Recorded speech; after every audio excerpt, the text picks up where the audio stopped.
Salut Virginie! Salut Larry! Ça va? Oui, ça va bien toi? Je suis super contente d'être ici avec toi pour pouvoir... en fait, on produit un outil de connaissances, d'apprentissage, d'appropriation pour l'ensemble des membres de la TNCDC sur le comité PPE au carré ou PPE 2. Donc, on va pouvoir faire un petit portrait de qu'est-ce qui s'est fait jusqu'à présent, puis pour que tout le monde puisse embarquer avec nous dans la suite de la démarche. Super comme programme. Ça te tente? Oui! Ouais. Tant mieux. Mais pour commencer, tu as parlé de PPE 2, tu as parlé de PPE au carré. Qu'est-ce que c'est ça? Oui, c'est ça. Bien, ça, c'est le petit test, c'est la petite originalité de ce comité-là. En fait, PPE au carré ou PPE 2, les deux peuvent se dire. Dans le fond, c'est participation pleine et entière et prise de parole égalitaire. Parce que ça rejoignait en fait les deux angles dans lesquels on voulait mettre en place ce comité-là. Donc, les origines du comité, en fait, c'est vraiment une assemblée en 2018 qui a eu lieu où ça a été comme un peu le point culminant je pense, de plusieurs malaises et inconforts, si je peux dire ça comme ça. C'était une rencontre où il y avait vraiment quelques personnes seulement qui prenaient beaucoup plus la parole que d'autres. Il y avait des sous-discussions en même temps, donc il y avait beaucoup de diversion. Il y avait une difficulté à trouver un consensus dans les discussions qu'on avait à cette rencontre-là.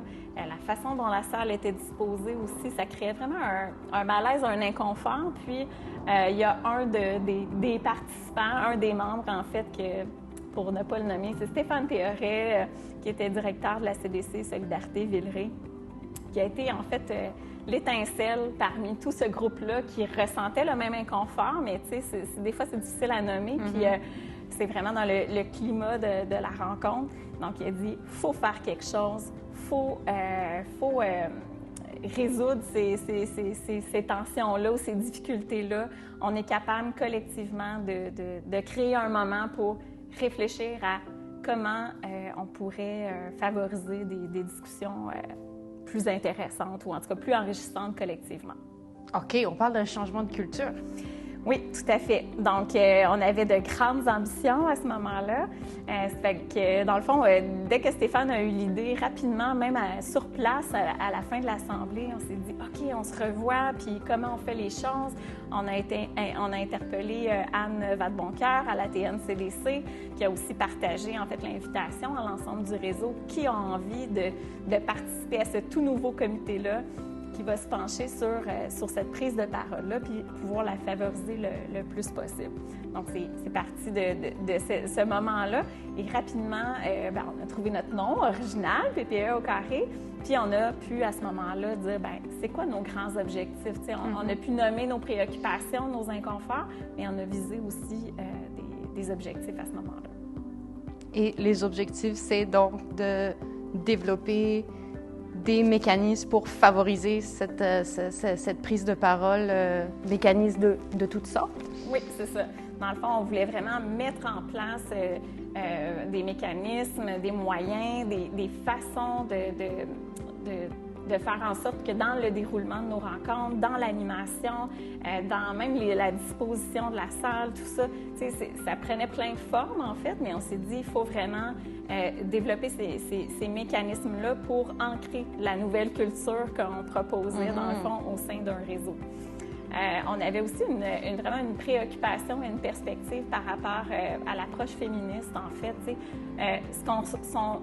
On se référait à cette assemblée-là où tout était un peu inconfortable, je vais dire ça comme ça.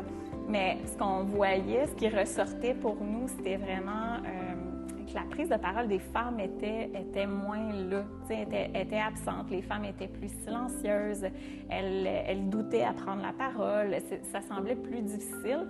Et on avait cette image-là de plusieurs hommes assumés qui prenaient la parole fortement, puis qui étaient... Donc, on avait vraiment cette perspective-là au point de départ de développer des outils, d'outiller et d'éduquer, de sensibiliser les membres de la TNCDC à l'approche féministe, à vraiment dire mais pourquoi il y a un enjeu spécifique dans la prise de parole des femmes. Donc, c'était pour ça aussi prise de parole égalitaire. Il y avait vraiment cet aspect-là. c'est vraiment, tu sais, je fais juste penser, là, puis je me dis, c'est quand même fou dans un réseau où il y a majoritairement des femmes, un réseau aussi qui travaille à une meilleure justice sociale, de se dire, bien, quand même, tu sais, dans ce réseau-là aussi, on voit qu'on les voit, ces enjeux de prise de parole chez les femmes. Oui, tout à fait. Fait que même dans le milieu communautaire, effectivement, même avec une majorité de femmes, on vivait ces enjeux-là, puis on voulait y répondre pour justement entendre la voix de tout le monde. Tu sais.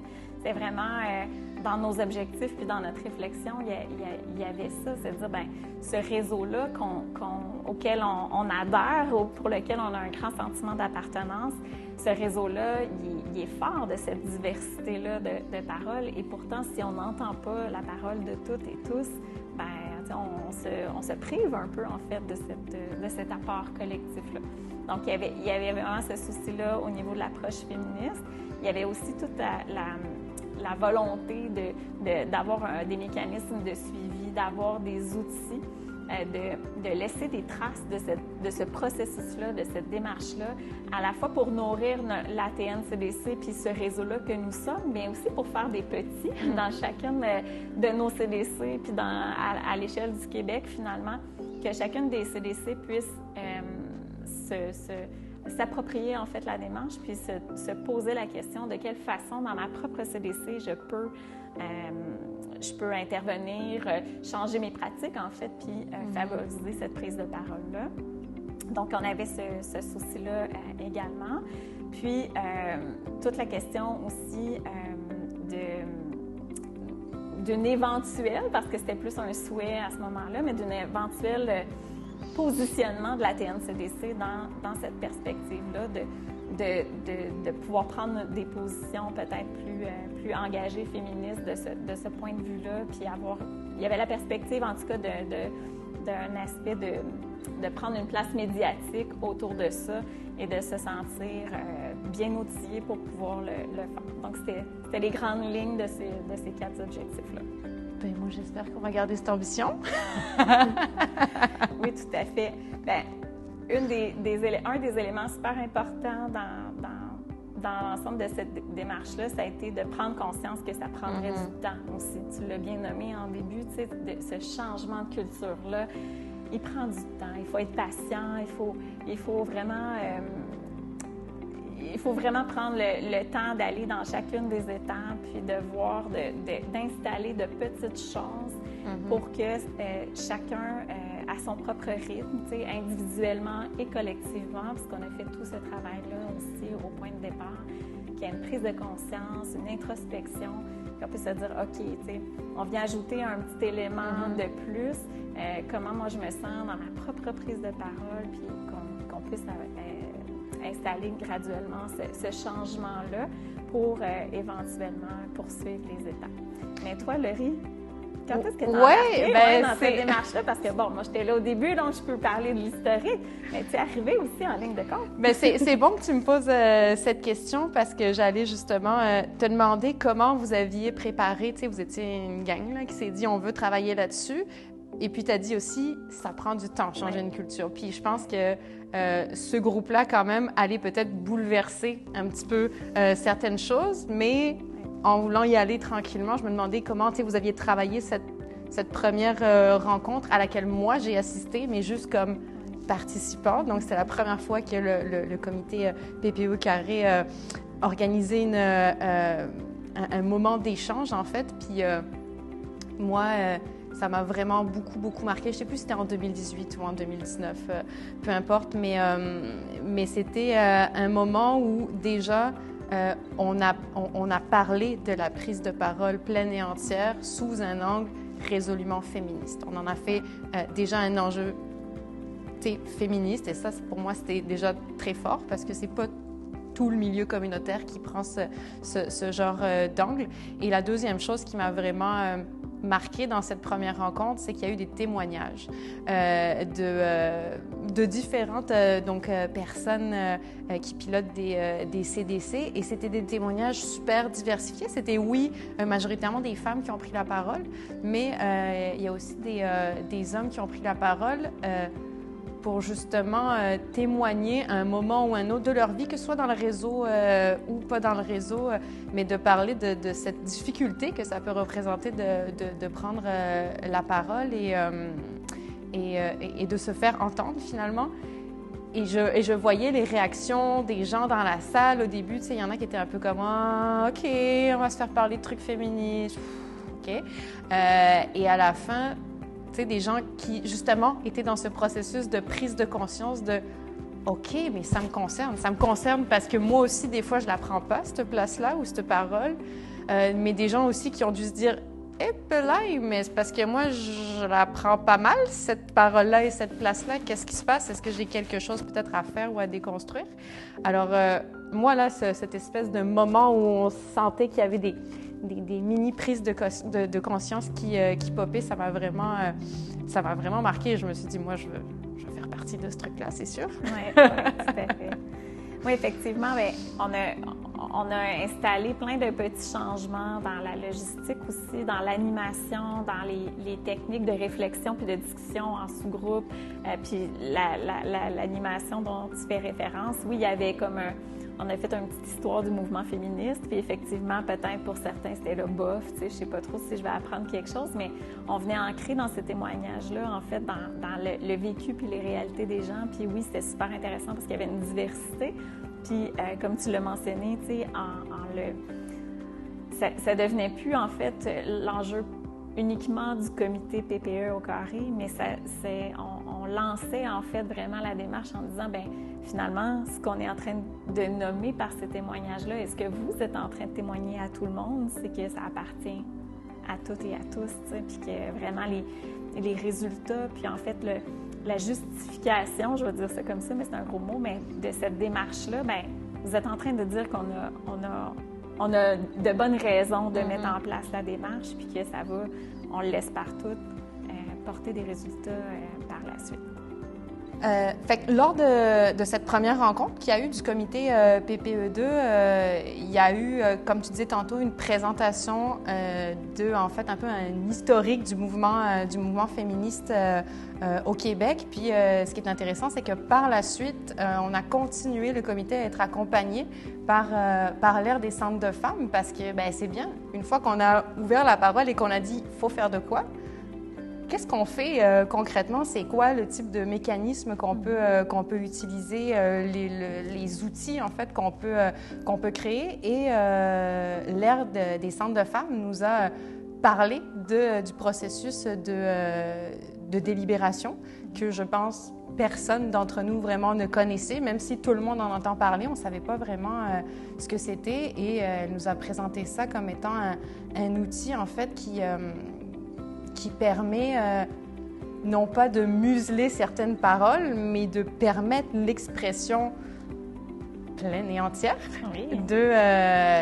de toutes les paroles, et même des paroles qui sont moins entendues, des paroles qui sont dissidentes ou divergentes. Donc ça a vraiment allumé le comité de travail, puis on s'est dit, mais il faut qu'on teste ce processus de délibération, mais en même temps, un processus de délibération, ça se fait pas dans le vide. Il faut bien traiter d'une question, puis décider de prendre position par rapport à quelque chose et arrêter de faire comme on fait d'habitude, c'est-à-dire 2-3 personnes qui émettent une opinion. Là, toute la salle attend de voir un peu comment les uns et les autres se positionnent. Puis après ça, on prend une décision qui est un consensus. Donc, c'était vraiment l'idée avec la délibération de prendre des décisions autrement, avec un processus beaucoup plus cadré qui permet cette prise de parole. Puis c'était un peu là qu'on est allé... C'est-tu à ce moment-là qu'on est allé vers le CA? Oui, exactement. Donc, on est allé s'appuyer, en fait, avec le conseil d'administration de la TNCDC pour avoir le go pour la suite des choses, puis pouvoir l'ancrer vraiment dans une démarche officielle, dans un plan d'action, le faire concorder aussi avec des objectifs du conseil d'administration, puis leur vision, puis leurs orientations. Comme président de la TNCDC, j'avais animé les rencontres, puis c'est sûr qu'on percevait l'enjeu de la participation des membres de la TN. On était quelques-uns à parler tout le temps plus que les autres. Je m'inclus là-dedans. J'étais souvent le premier à aller au micro, à énoncer mes positions, ce que je voulais. Puis, à un moment donné, tu te rends compte que c'est tout le temps les mêmes qui parlent. Puis c'est pas parce que c'est les mêmes qui parlent que c'est plus intelligent, c'est plus pertinent. Puis au contraire, on avait l'impression à un moment donné que ça pouvait peut-être brimer la participation de certains. Alors, quand le comité PPE2 est venu nous rencontrer au conseil d'administration, est arrivé avec leurs idées, leurs visions pour apporter des nouveaux outils d'animation, un nouveau processus pour animer les rencontres, c'est sûr que moi, j'étais motivé par ça, parce que ça faisait partie de mes préoccupations comme directeur de ma propre CDC. Ça faisait aussi partie de mes préoccupations comme sur un plan individuel. Comment favoriser la participation de tous et toutes? Comment s'assurer qu'on puisse entendre les différents points de vue qui sont tellement riches? Il y a des gens qui prennent beaucoup moins la parole, mais en même temps, ils ont une réflexion qui est tellement pertinente pour l'avenir de notre réseau. Alors, quand ils sont venus nous voir au conseil d'administration, moi, j'étais vraiment motivé. Puis par la suite, je pense que ça a été vraiment un dialogue entre moi, entre le conseil d'administration et moi, et le comité PPE2, c'est-à-dire qu'on faisait des allers-retours. Il y a des moments que c'était le comité qui pilotait l'ensemble de la délibération, mais souvent, quand c'était moi, j'écoutais ce que le comité avait à dire, je m'inspirais de ce qu'il développait. C'est sûr que ça a transformé mes pratiques d'animation. Juste par exemple, cette idée-là de, quand on s'adresse aux membres, souvent on a tendance à dire est-ce que vous êtes tout exprimé? Mais là, c'est de féminiser aussi, c'est d'interpeller les hommes et les femmes dans nos interventions, ce qui fait que les gens se sentent inclus. Après ça aussi, ça a été les gens prennent parole, mais on s'en va les interpeller directement. On valide avec eux si on peut s'exprimer. Après ça, ça a été des outils numériques aussi, des fois, qu'on a pu utiliser pour s'assurer que les gens puissent prendre parole. Puis, c'était toute la question aussi du climat. Ça, je pense, ensemble, on a vraiment travaillé sur le climat de la délibération. Ça va faire 8 ans que je suis dans le réseau des CDC. J'ai déjà vu des moments où c'était plus acrimonieux, c'était plus difficile. Mais là, tout le monde a tellement mis du sien à s'assurer que ça devienne un safe space, qu'on soit tous et toutes confortables, qu'on se sente en sécurité de livrer notre vision, nos positions. Ça, je pense que ça a eu un impact important sur la participation des gens. Quand ils savent qu'ils peuvent s'exprimer, qu'ils ne seront pas jugés, que ça ne va pas créer de tension, ils sont plus confortables de le faire. Puis ça, assurément, l'ensemble du réseau a joué un rôle, mais assurément, le comité PPE2 a été un moteur de ce changement-là. C'est un travail qui va devoir se poursuivre. C'est jamais terminé. Il y aura toujours des nouvelles personnes qui vont s'investir dans le réseau des CDC, puis il va falloir travailler tout le monde ensemble pour que ces nouvelles personnes-là se sentent inclus, puis elles désirent de s'investir, de participer pleinement, mais je suis convaincu qu'avec le nouveau président à la table nationale, avec toutes les personnes qui sont engagées dans le comité PPE2, on va pouvoir relever ce défi-là. Donc, cette grande démarche de délibération se présente en quelques étapes. Peux-tu nous en dire un peu plus, Laurie? Oui, c'est ça. On ne s'improvise pas dans un processus de délibération. En fait, ça prend 5 étapes qui sont incontournables. La première étape n'est pas la moindre, en fait. Puis, cette première étape, c'est une étape qui t'accompagne tout au long du processus, en fait, de délibération. Tu l'entames et ça doit tout le temps rester tout au long du processus. C'est l'étape du climat ou pré-climat qu'on appelle. C'est-à-dire que pour avoir des conversations des fois difficiles, pour prendre des décisions qui... c'est ça, où on peut s'accrocher un petit peu, on peut être en désaccord, ça prend d'instaurer un climat où tout le monde va se sentir à l'aise, de s'exprimer, de prendre la parole, de se tromper, de poser des questions. Et ça prend aussi de se connecter tout le monde ensemble et de se rappeler ensemble pourquoi on a envie de se poser ces questions-là ensemble. Donc ça, c'est vraiment important de créer cet espace d'écoute, d'accueil, de respect. Donc ça, c'est la première étape et comme je disais, elle se poursuit tout du long, évidemment. La deuxième étape, une étape sur laquelle on fait souvent l'impasse quand on doit prendre des décisions collectives, c'est tout simplement se faire une tête sur la question sur laquelle on veut débattre. Parce que surtout dans un grand réseau comme celui de la table nationale, il y a des personnes, ça fait 15 ans qu'elles sont à la tête d'une CDC. D'autres personnes, ça fait 6 mois. Il y en a, ça fait 2 semaines. Donc, comment on fait pour se poser des grandes questions ensemble, surtout essayer de répondre, de prendre position par rapport à ces questions-là, si nos niveaux de connaissance et d'appropriation du sujet sont différents. Donc, ça veut dire qu'il faut faire un effort vraiment conscient quand on veut s'embarquer dans la délibération, de dire OK, il va falloir qu'on informe les gens, qu'on fasse une mise à niveau au niveau de l'information, justement, pour que on ne soit pas les uns les autres en train de parler de pommes, de poires puis d'oranges, mais qu'on arrive à parler de la même affaire. Puis, ça laisse l'espace aussi aux gens qui sont moins informés de poser les questions, et ça laisse la chance aussi aux gens qui sont là depuis plus longtemps de contribuer puis d'expliquer certaines choses éventuellement. Donc ça, c'est vraiment une étape importante. Cette étape-là, c'est encore une fois un moment où on se dit « OK, on se fait une tête ensemble, on se met à niveau », mais on a aussi la possibilité de se dire « Hey, mais en fait, il nous manque encore des informations. » Avant même de se lancer dans la délibération, on se rend compte que là, il y a des trous, il y a quelque chose qui nous manque. Donc, on peut poursuivre un petit peu cette étape-là si on se rend compte que il nous manque encore des informations pour prendre une décision. Donc, on a fini, on se fait une tête, tout le monde est sur la même longueur d'onde. Donc là, on sait sur quel sujet on veut discuter. On s'est fait une tête et on rentre dans la 3e étape qui est vraiment l'étape de la délibération. Ça, qu'est-ce que ça veut dire? Ça veut dire qu'il va vraiment falloir articuler notre question. Il va falloir que tout le monde puisse prendre la parole, puisse se positionner individuellement, mais c'est le moment aussi où on passe de cette position individuelle. Moi, qu'est-ce qui est important pour moi? Qu'est-ce que je suis prêt à lâcher ou qu'est-ce que je ne veux pas lâcher au contraire?